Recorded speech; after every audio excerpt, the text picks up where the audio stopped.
Hey, so I played a game earlier today that had a few interesting moments in it and just wanted to shoot a quick video about it. So let's dive in. So here we are. This was a chess.com rapid game. The opening was pretty normal, Advanced Caro-Kann, and this version of the Advanced Caro-Kann where this pawn gets captured, and so I'm down a pawn temporarily, but I come out with the knight to hit this one. Eventually I'm going to push my e-pawn to get that one, and probably I'm going to get my pawn back. There are a few like tricky things that white could try to do to hold on to both pawns, like for example, if the bishop comes out here, then potentially this pawn can come here, solidifying this one, and the knight can't take because it's pinned. So there are a few things like that I'm somewhat prepared for as long as I remember. But anyway, developed out pretty normally, brought out my bishop.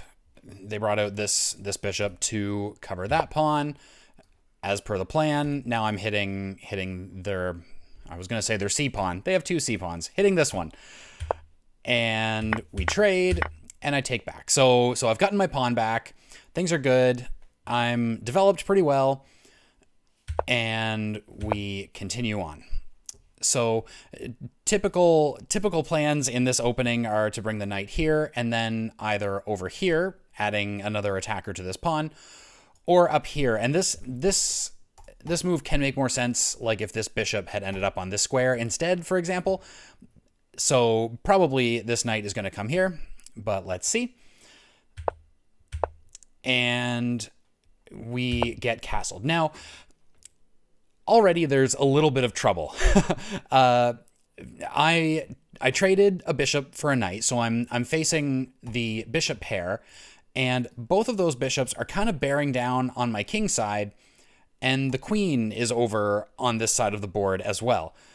And so I'm already feeling a little bit of danger, and so I bring my knight over to g6 to target that bishop, so I'm potentially, I can potentially trade that off and reduce some of the tension.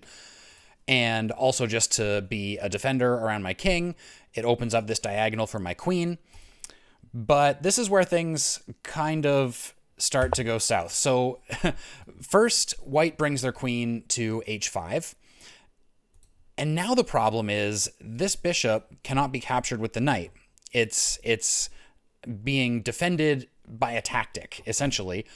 So if I were to take, now there's actually a checkmate right there. And so I can't actually take that bishop. So I ended up playing this move. And this was a little bit of a mistake.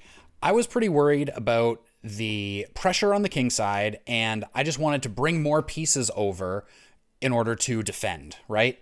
And it turns out that really, in this position, there isn't really anything that white can immediately do on the king side. Like, they could potentially take this knight, but then I can probably take maybe even with either pawn and still be okay.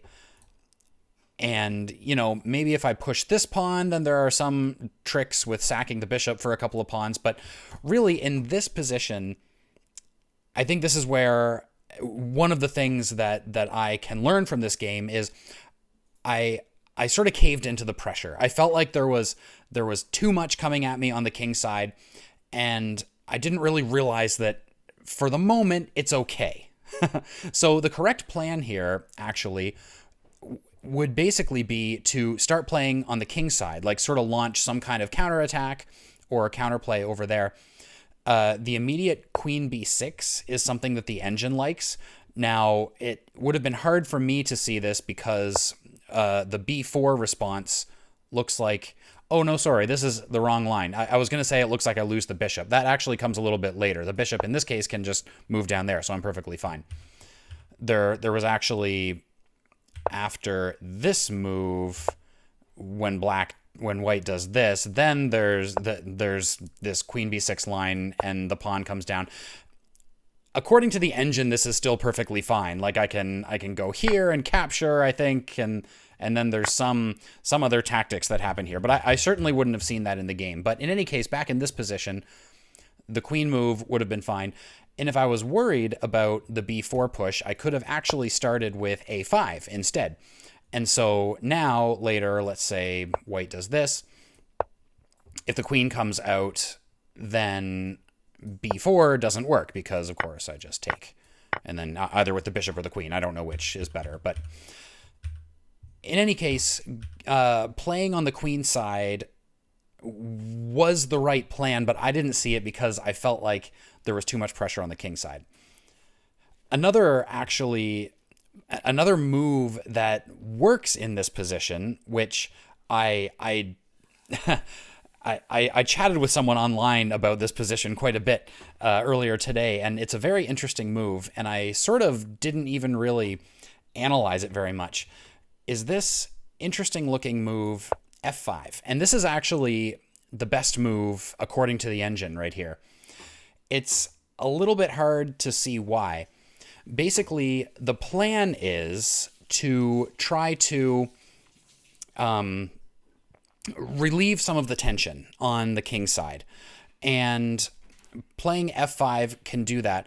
If white doesn't do anything about this pawn, then it actually blocks this bishop, and so now the dark squared bishop is hanging because there isn't the checkmate threat anymore.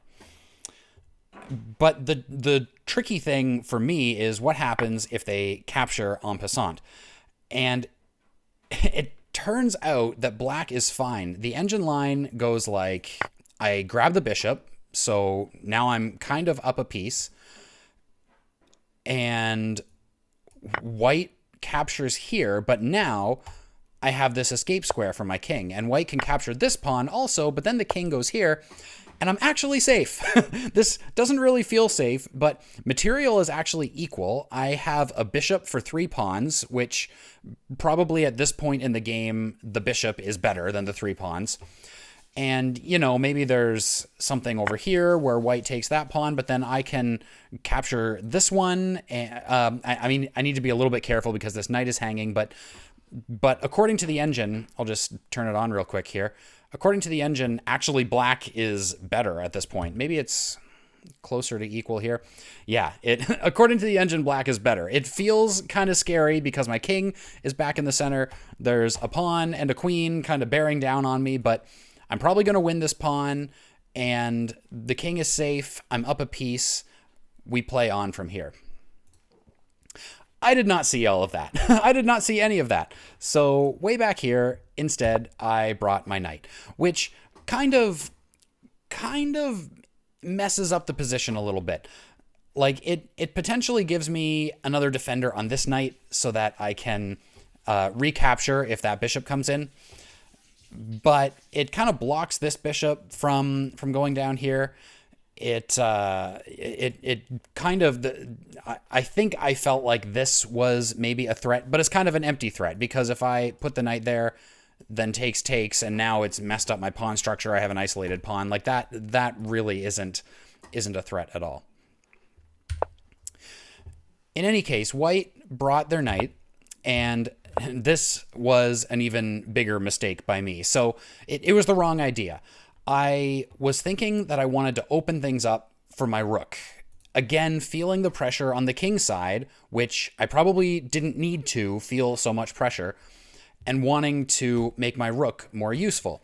It made sense at the time, but one kind of tip that someone gave me looking at this game is when I'm dealing with the bishop pair, I actually don't want to open things up. You want to keep things closed. Basically, I have an extra knight for white's extra bishop, and knights are much better when the position is closed. And so I don't want to be too quick to open things up, especially around my king when there's a kingside attack.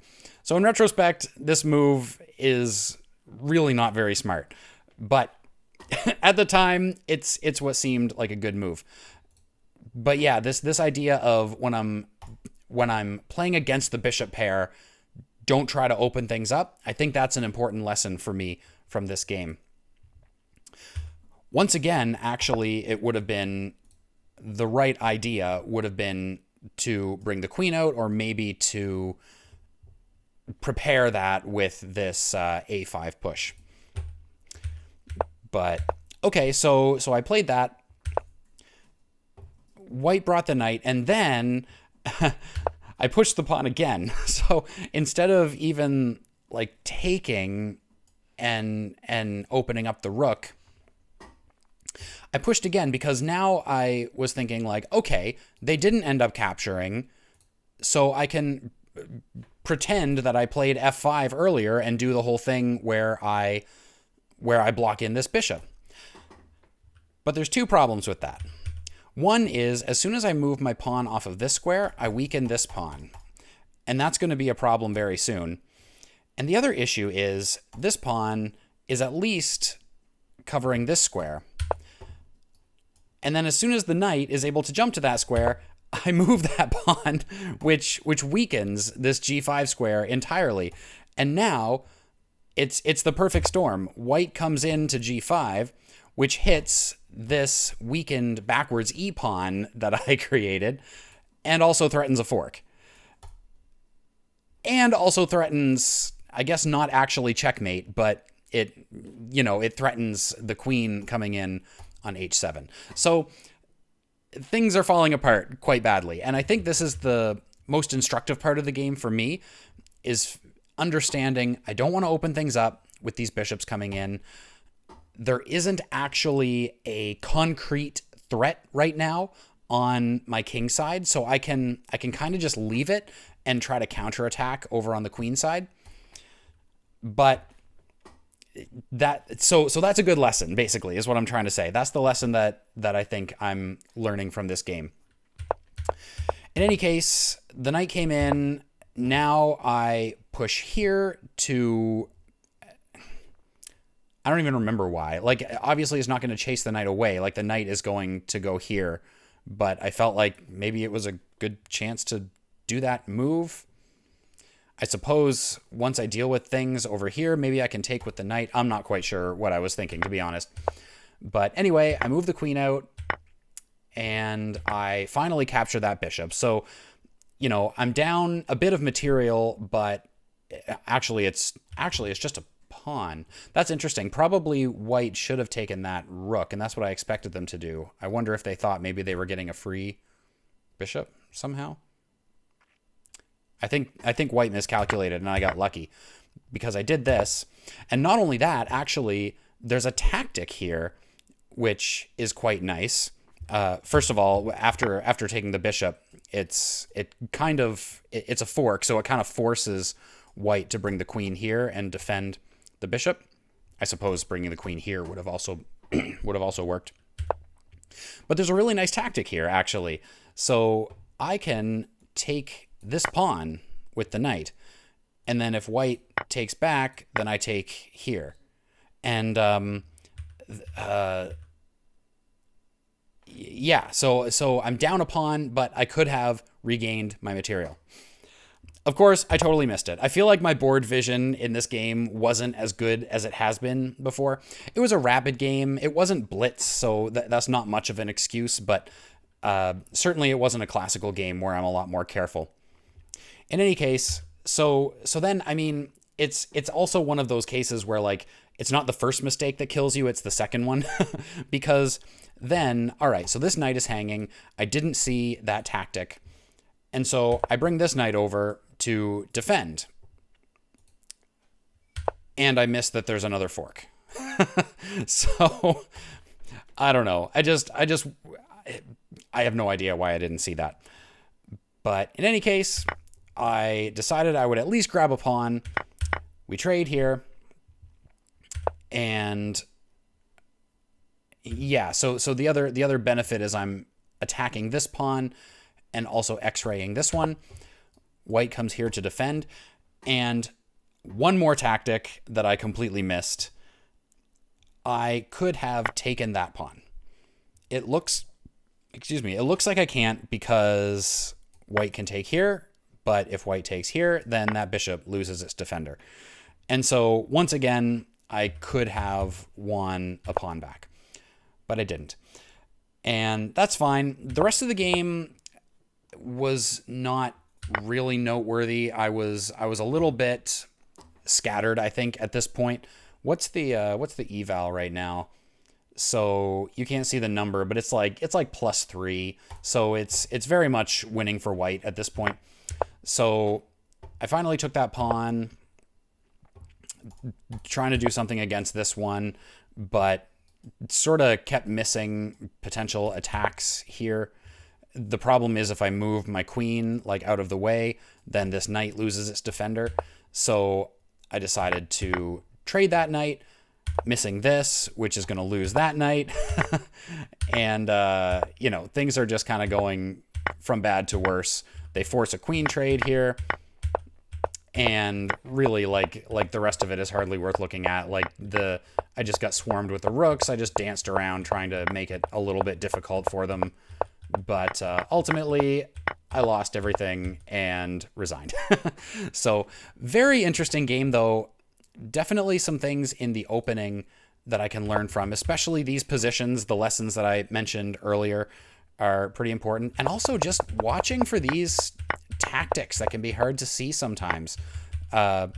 Obviously, like tactics like this, where I need to always be scanning for these motifs, for knight forks and for skewers and those sorts of things, pins, all of those. But also tactics like this one, where I could grab that pawn because of this tactic. Or, a little later, where is it? This one, where I can grab this pawn. Because again, if takes, then takes. And that's actually a fork. That's kind of nice. I didn't see that either. So pretty interesting game. Not my best game that I've ever played for sure, but sometimes the losses can be really interesting and really educational, instructive. That's the word I'm looking for. It can be really instructive. Sometimes I get frustrated when it's like a loss that's just because I missed something really dumb that I feel like I should have known better. I should have been able to see it. But at least with this one, I feel like there were some specific things, specific concepts and ideas that I missed that I can learn and take on to my next games and maybe not make the same mistakes again. So there it is. It was a fun one. Thanks for watching and see you next time.